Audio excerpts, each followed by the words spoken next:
What's going on, everybody? Welcome to this Not a Dollar Hour. Just doing a live feed tonight. I'm gonna talk about why I closed my salon. It's pretty much like an extra strategy for entrepreneurs. The show won't be streaming live tomorrow. Tomorrow I have my other YouTube channel, Change the Lives, hosted by Deonte Burden. I'll bring that up before we end the live feed with everything. But again, I don't know if some of you guys have known. I brought up. I'm a serial entrepreneur. Well, first, I'm sorry. I am Deonte Burden, aka Mr. Short Dollar himself. First, I want to welcome everybody to my show, Mr. Short Dollar. We're streaming live right now on Facebook and YouTube. So I want to welcome everybody in. I appreciate you guys tuning in. And again, tonight we're going to be discussing why did I close my salon. It's, like I said, extra strategy for entrepreneurs. If you haven't, please make sure if you follow whatever platform you follow us on, if you follow us on Facebook, YouTube, make sure you subscribe to both. The main platform that we post everything on is the YouTube channel, Mr. Short Dollar, where we talk about personal finance, business, entrepreneurship, and real estate investment. Y'all bear with me because I'll be back and forth looking at the comments and stuff, but for the most part, that's just a question in regards to exactly what we're talking about tonight. Kind of hold off the comments, but if it's a question what we're going over, just let me know. But again, I appreciate you guys tuning in. Just do a little quick live feed to discuss everything. Now, just get a background information with me. I am an accountant by profession. My main business is Majestic Business Services. This is our 20th year in business. We pretty much a one-stop shop for small businesses. We do bookkeeping, tax prep, payroll, consulting, all that fun stuff for small businesses. And the Mr. Short Dollar show, this is year 3 of Mr. Short Dollar. So we do a lot of fun stuff with that.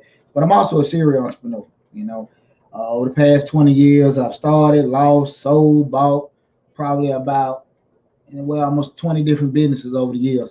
And one of my main businesses I had for the past 15 years is my salon, Dorsey's Creations. I bought Dorsey till about 15 years ago. I had some money in my pocket at that particular time. Didn't know what I wanted to do. I was thinking about getting a barber shop, and I was just going on Craigslist trying to, being, usual cheap Deonte, trying to find a good deal. And I seen a lady had a salon for sale for $600. I never forget it. And I called them, and that was just her little hook to get somebody to call. But she wanted $2,000 for the salon. So I like, okay, cool. Let me go check it out. So again, I had already owned a few businesses then, especially we still had Majestic going, but I was my cleaning company, Three Sons, we had that rolling and everything. But I just wanted to get a barbershop. So I was like, cool, barbershop, salon, didn't really matter. I just wanted to kind of put my money into something. Long story short, met with a lady, and she was kind of like, hey, what we can do is I can sublease you out the shops and all kind of shady stuff I wasn't comfortable with. So I went and talked to the landlord that owned the business, on the building. And he told me, he said the lady was like $8,000 in arrears.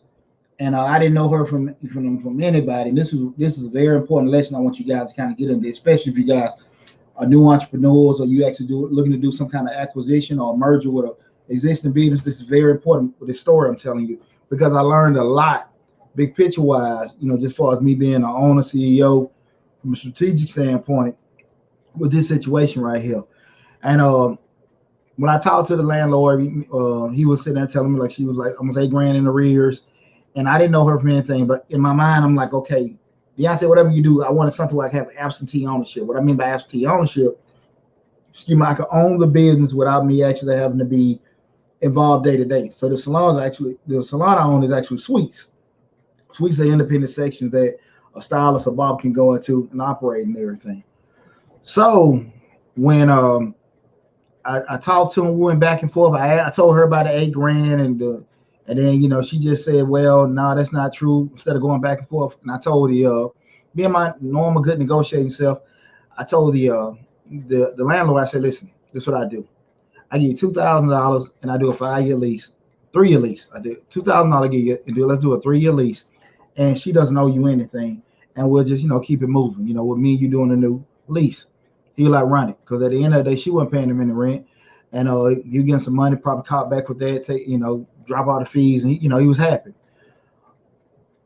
Once we did that, I told the young lady that I bought it from, because she had just gotten like some tight situations. I think it's probably tight situation plus mismanagement, combination of both. But I kind of told her, and this is where the lesson come in. Listen, I bought the salon. You don't owe him any money. Now, you're not going to get any money from me, but you still can operate your salon and under the guise of, hey, people still think it's yours. Because, I'm very meticulous about what I do sales. Because I didn't bring up, like, I had went to her, I had my lawyers drafted the bill of sales, the itemized list and everything. She was like, I trust you. I'm like, no, I had your lawyers look, which I know she didn't have them look. But anyway, did the whole bill of sale thing. But like I told her at that particular time, so right now, I'm paying the lease. I acquired a new lease. She's did the bill of sale, but we're going to have it. I had the attorneys redrafted that by me paying off her debt to the landlord. That would, constitute me acquiring the salon. And, that was just it with that. And everything that was on the itemized list was mine. She was like, cool, because, I guess she was like, because that salon, it's been there probably about 30 years. Cause I think she was there almost maybe 15 years prior to me getting it. And I think she was just kind of tired of being an owner or whatever. And she was like, okay, cool. So the first 2 or 3 months were kind of smooth. Again, I didn't know what the hell I was doing. I'll go by there, pick up my money. I said, hey, just make sure everything's straight. The ladies were in there. Most of the ladies that were in there were probably in there maybe early to mid 40s. So it's kind of like a stable crew that was in there. They had a thing, had the spots. And I'll say probably maybe that 3rd month, the young lady that sold it to me, again, I'm saying young lady, but she was probably, let's say right at 50 at that time. I think she started getting back on her feet. And this is where the lesson comes in. She just started being disrespectful. Like, Deonte, you need to do this. Deonte, you need to do that. And it had nothing to do with payers. repairs need to be done. It was just she was just getting, just I don't use the wrong word, but she was tripping. And what I learned right then and there, because what it was, she had got back on her feet. She was no longer in that money situation, and she was really resenting. She done sold this shop to this young guy.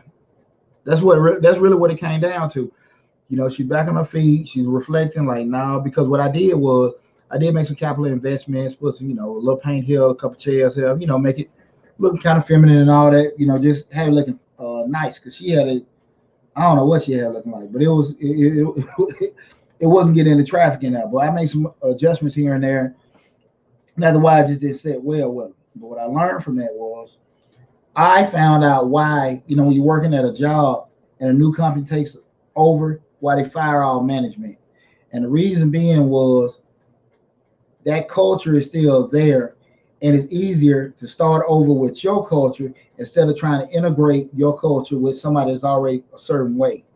And typically when you see a new company take over somewhere, people are like, well, this ain't how we've been doing it. They do it a stupid way. This don't make sense. Why are they coming in doing these particular things?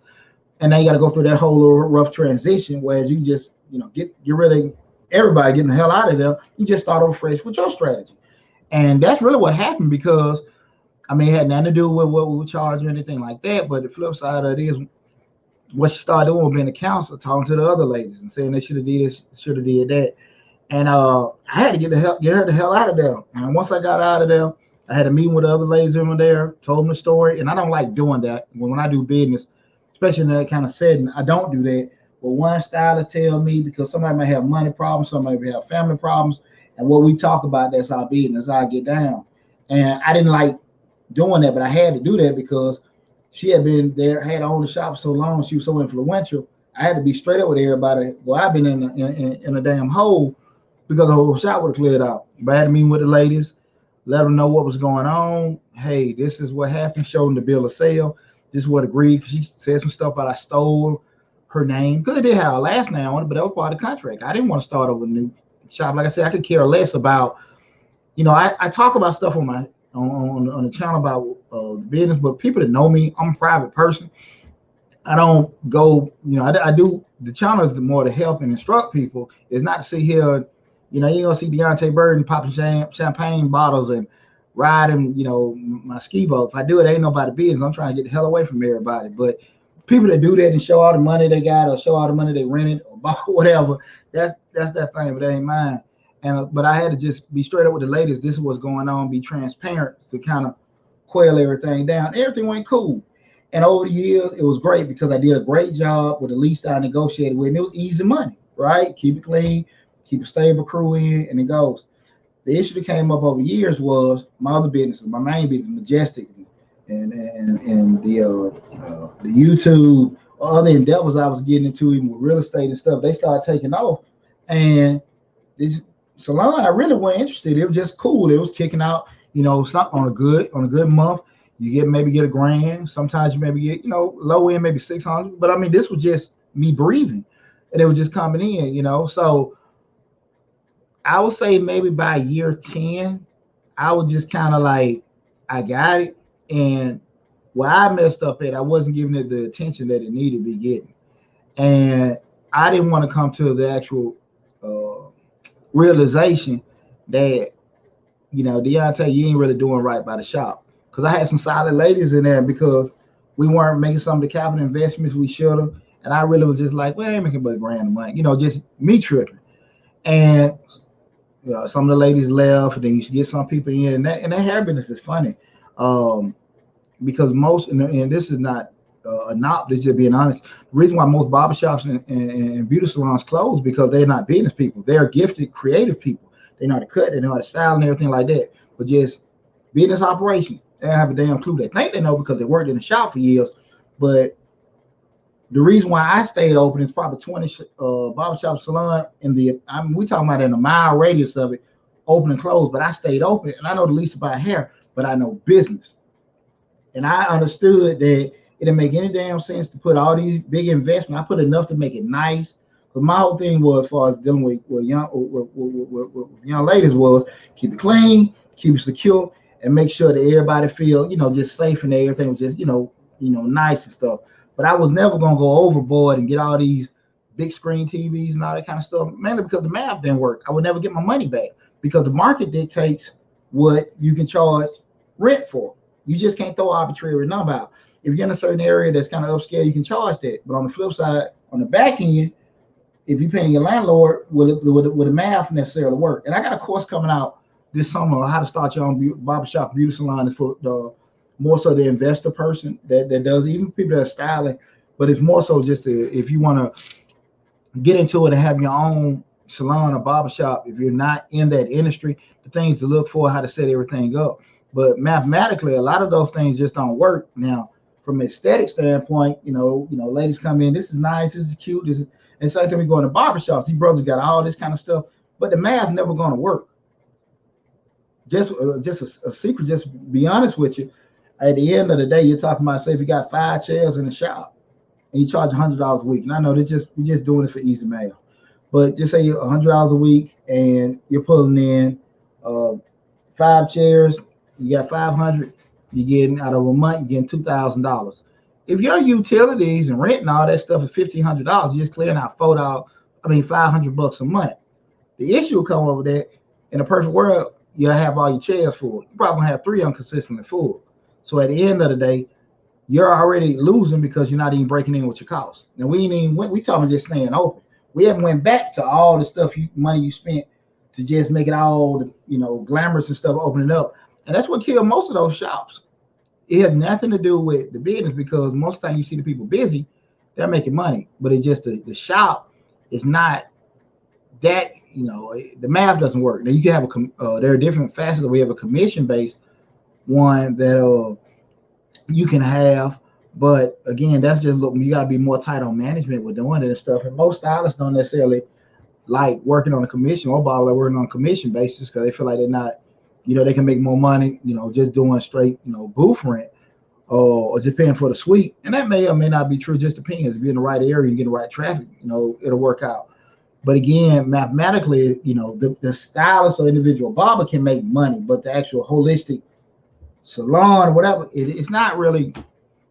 I don't think it's nothing you can get rich off of. It's cool, like I say again, if I'm all clearing out round about anywhere from let's say 6 to 12 grand a year, something like that. That's including candy machines and stuff like that. But it wasn't nothing that I was like, hey, you can go to the bank, but it was just making money. But those last couple of years, I just wasn't giving it the attention that it needed, and I lost some good people. And I can admit that. I was admitting it then, but I just didn't give a damn because I was making money other places, But that's why I can be honest with everyone in regards to that.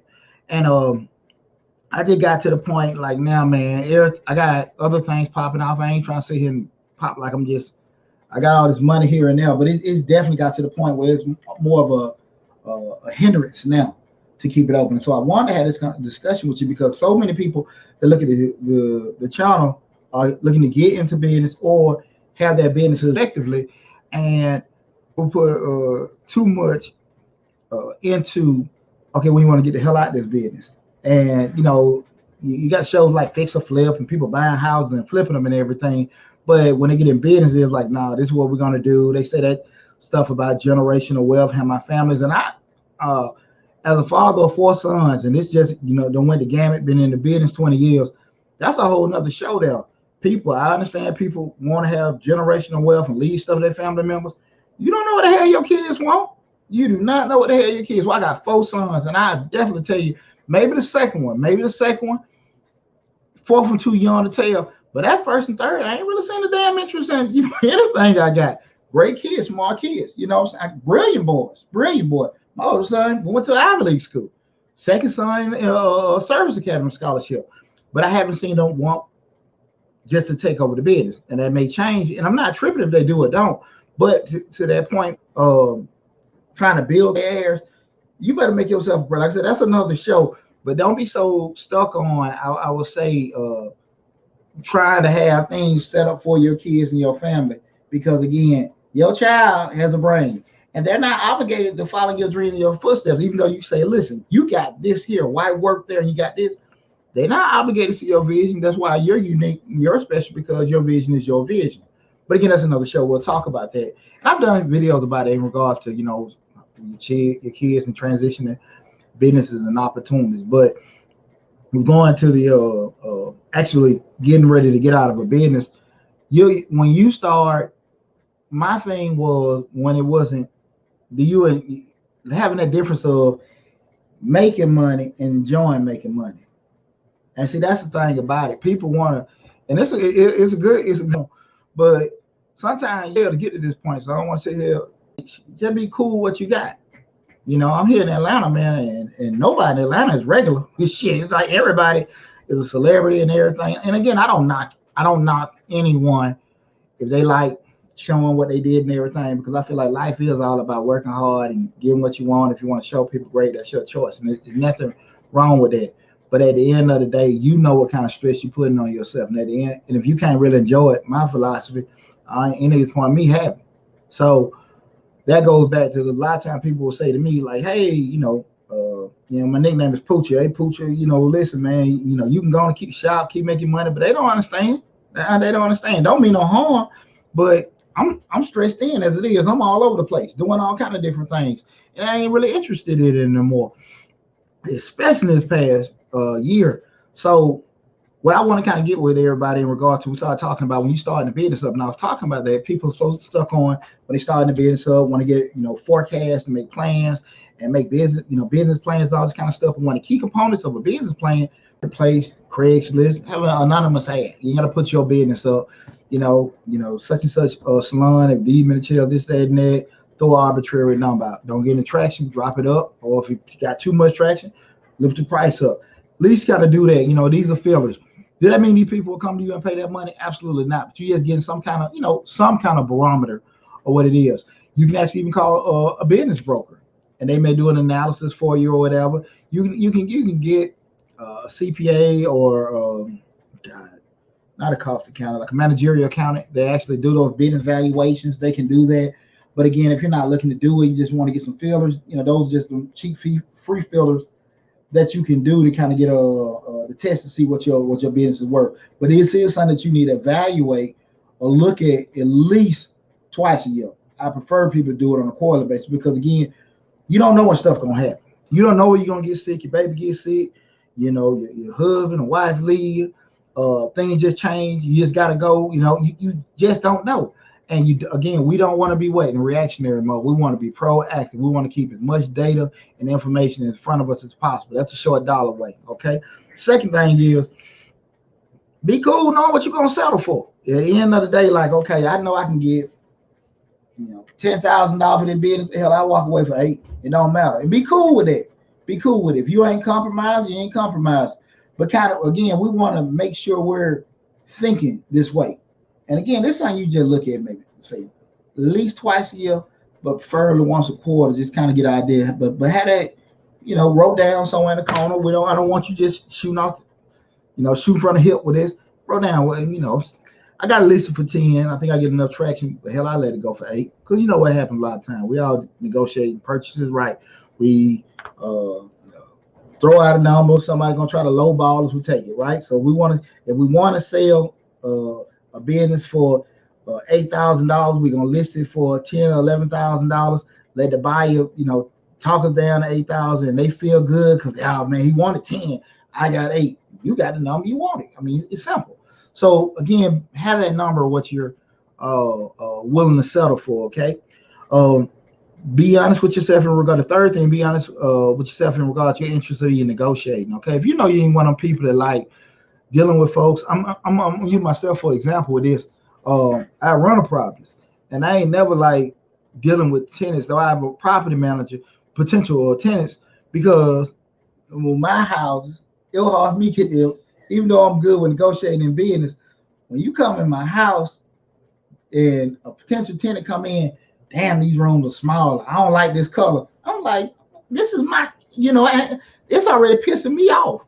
And I ain't like getting that kind of, situation because I already, when you tell me you don't like how my house look, the hell you was on the phone talking about, do you work with this or can you help me with this before you came in? And I'm like, why the hell? But they already come in critiquing stuff.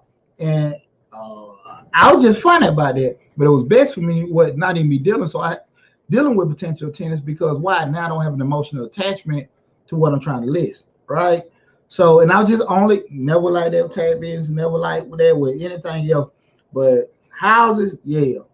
Just I don't know why, just something prideful about that. So when people would say certain things, um, uh, critiquing the house, it always just bothered me. So again, if you're not the type of person that really likes negotiating and having a conversation with people, get the hell out of there. Let somebody else do it. Call your broker or find some intermediary that can take care of that stuff for you. Okay, be honest with yourself about that, because you'll booger everything up trying to do it yourself, trying to save you some money, and you'll never get what your stuff is worth, or just constantly may not get nothing at all, because that emotional attachment or your reluctance to just talk and deal with people.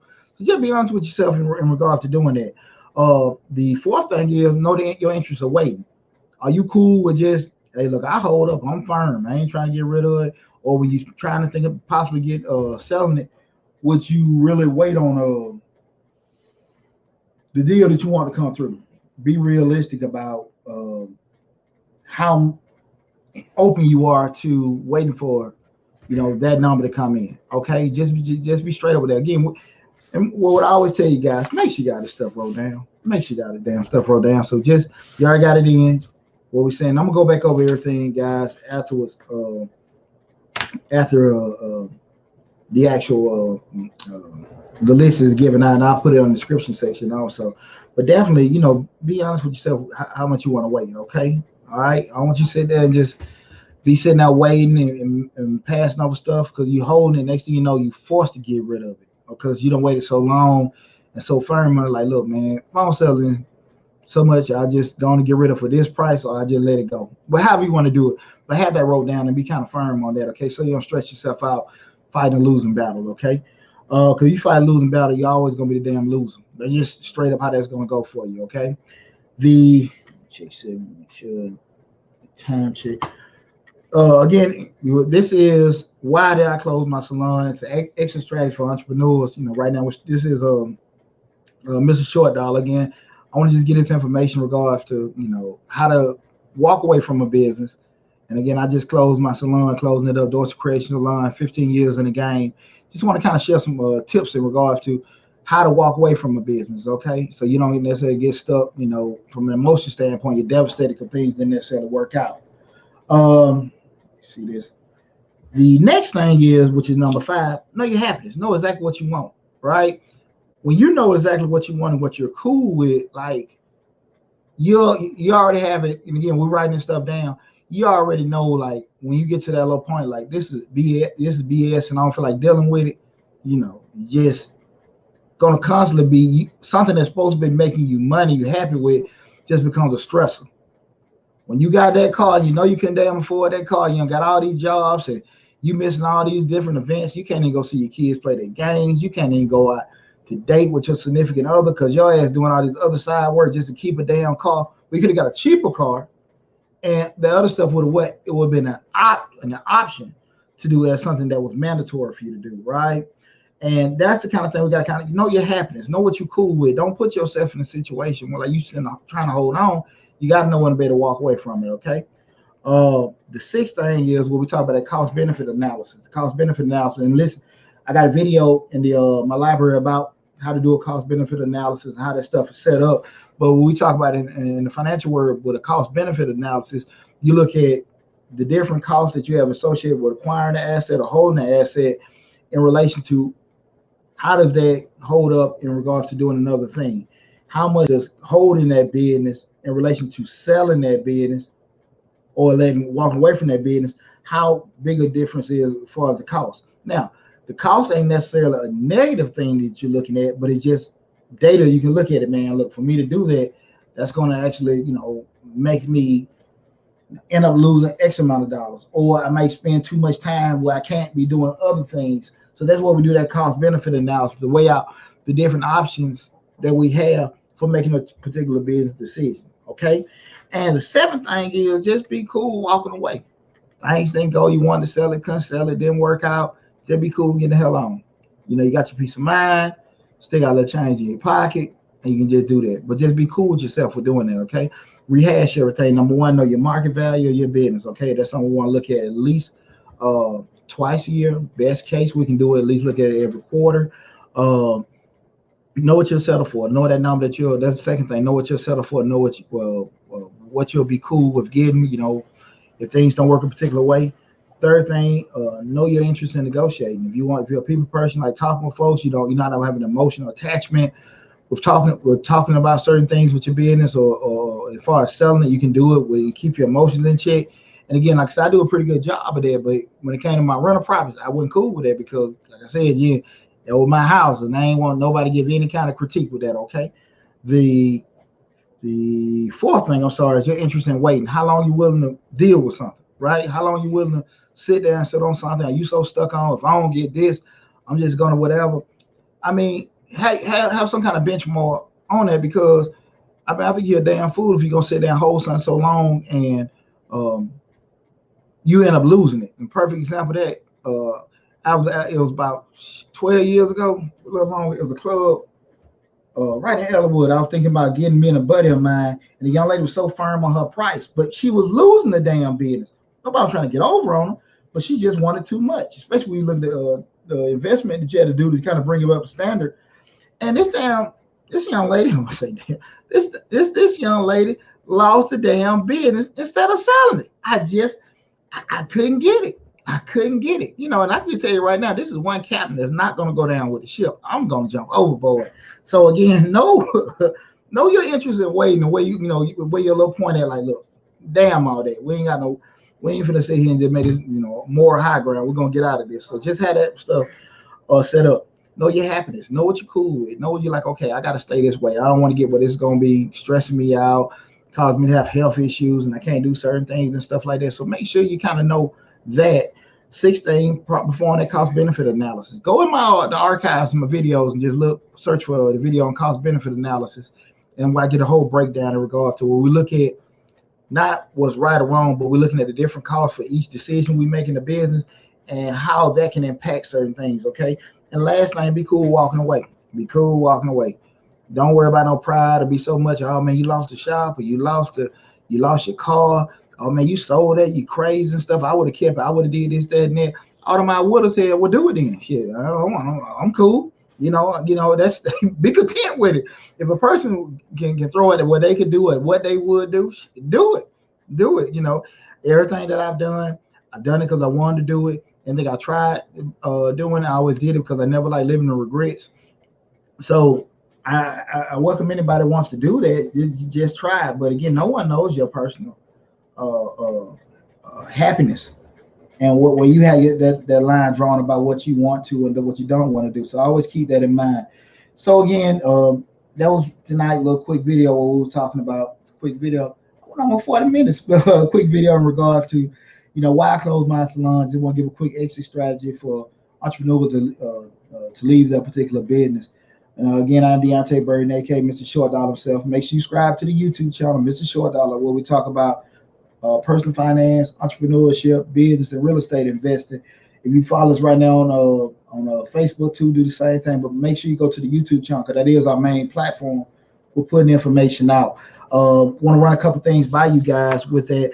Got a grant that's premiering tomorrow at midnight. I got a $10,000 grant for small business owners. So you guys, you can hit it's set on the premiere, so you can put on the waiting. But check that video out. Make sure you check out the video. I got a link to the application. But listen, look at the video, because too many times people applying for these grants, you're not looking at the video and you're putting in these responses like, I want to start a business, or I want to do this for myself, and they want a story. And if you don't know how to sell yourself, you know how to cook chicken, right? You know how to build a deck on the back of a house, but you don't know how to sell yourself, right? And it's a lot of people like that. Nothing wrong with it, but one of the fatal flaws of most entrepreneurs, they don't want to recognize their flaws. And then it's like, it's a flaw. Nothing wrong with you having that flaw, but how are you going to mitigate it? How are you going to make that flaw? It's not that a big deal. You get a person to do that for you. You sit there and try to work on it yourself, but don't just know you got that issue going on and keep trying to jump over it. And you're applying for these grants and putting in these damn third grade responses, and they're not going to get it, because at the end of the day, the way the process elimination goes, that they already have, you got to be 1 year in business, make this amount of money, got this amount of money in the bank, and they look at it, everybody's equal. It's going to come down to who's selling the best story, straight up. Because if you qualify for it, you qualify for it. Now we got to sit here and get more ways to tell you no. Okay, so just have that together, and let's, just I really, I can't stress that you guys enough. I think I don't know if I have it on this upload, but definitely I'm gonna make sure it's on there.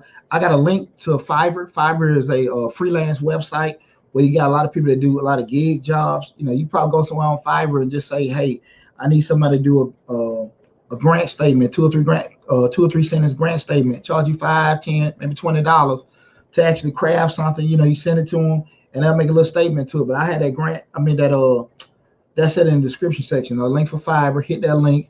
Go to the and just find somebody like to do a sentence writer, grant writer. But you don't need a grant writer. I'm sorry, but just somebody can do creative writing or whatever. Tell them what you're trying to do. You'd be amazed what people around this world can do for you and stuff. So make sure you do that. Okay. I use it all the time. Use it religiously. Okay. But matter of fact, hit the link that I got in the description section and it'll take you right to it. So check that out. That grant comes out later. Again, that's a $10,000 grant for a small business owner. It's not for one person. It's for multiple people. And the grant is the deadline, I think, is maybe the 10th of April, something like that. So you guys need to go and get the application in. I think they got another run that they're gonna do maybe in June. And it's not just going to one person. It's multiple people till the pot runs out. So again, they maybe have like maybe $200,000 pot. And they just giving it out. So let's go and get those applications in for that. Tomorrow night we have my other YouTube channel, Changing Lives, hosted by yours truly, Deonte Burden. Tomorrow we're gonna be talking about that whole Derrick Jackson situation. Not necessarily talking about him and his wife, more so like people mind their own damn business. Not necessarily. I've looked at it and I say that I know the brother that made a career, a following, really, to me, picking at other folks doing, their mishaps and what men should and what shouldn't do. And I ain't even never trip on anybody, having the mistakes. But the business part is when you are that type of person where you sitting and constantly following people that's making mistakes, and then when it happened to you, you can't ask for that kind of privacy. Again, I don't get it in any kind of way, but I want to have that discussion where we be talking about, like, mind your own damn business, because none of us perfect. And when that mistake happened to your ass, you got to be able to take it, and he dragged his old lady on there with a bonnet on and stuff like that. She didn't want to deal with it. And I don't, and again, I always know bad luck on the brother. I ain't know that what you get type person, anything like that. But on the front end, look, stop trying to capitalize on other folks' mistakes, because you human. And you keep living out here, you're going to make some damn mistakes. And again, when you tripping on other people's mistakes, and then when it happen to you, you gotta take that what it comes with it. So we're gonna be a pretty cool show. We're gonna have that. So make sure you check me out on Changing Lives, hosted by yours truly, Deonte Burden. Again, that's Changing Lives, hosted by Deonte Burden. Again, what channel would be? Check my other YouTube channel, Changing Lives. Matter of fact, I got in my playlist on Mr. Short Dollar, we have a playlist for Changing Lives live feed. We do Changing Lives and Mr. Short Dollar. We rotate it every other Thursday. But that's my, motivational channel with motivation, personal development, relations, family, parenting. That's that channel. But again, that'd be 8 p.m. Eastern Standard Time on Changing Lives, hosted by Deonte Burden. But go to the playlist on Mr. Short Dollar's YouTube, and you'll see a link. You'll see the videos on there for that. But that'd be 8 p.m. Eastern Standard Time. Gonna be a real cool show. But you guys make sure you go there, subscribe to the channel. I'm excited about it. But lastly, guys, I want I can't stress you guys enough to make sure you're doing your due diligence with your business. We're doing a plan. A lot of people went crazy with the grants, and we got some more stuff coming. Well, I'll bring that up before I get off. But make sure you're doing due diligence, taking time with your business, because it's one thing to try to get money to start your business. You need to make sure you can keep your damn business open. So don't be so stuck on, I need this to get the business. I need to get this, to start off, and I need this. And if I had that, I had it. You need to make sure your ass can keep the business running for at least 6 months to a year. And if you ain't got no change for that, and you just, once I get it, I can do that. No. It's not the issue of something happening. It's when something gonna happen. Something gonna happen. Something is gonna happen. So when you're trying to get these funds and get stuff up, and you saving it up, don't worry. If you're gonna put things off another 6 months to a year, be cool with that. And I'm not talking about being scared to jump out there on faith and everything. I get it. I mean, God knows I have. I done did too much crazy stuff, too many things that were different. But you still have to make sure you do a good job of planning everything. Remember, it's not to get the money to start. It's make sure you got no money to stay open. Okay, so I want you guys to really make sure you have a lot of planning, a lot of thought, put a lot of thought into that. With April coming up again, we're got some great videos on Mr. Short Dollar. That's why I ended with that. We have a lot of information on some different grants that we got coming out. Also, I'm going to have the whole.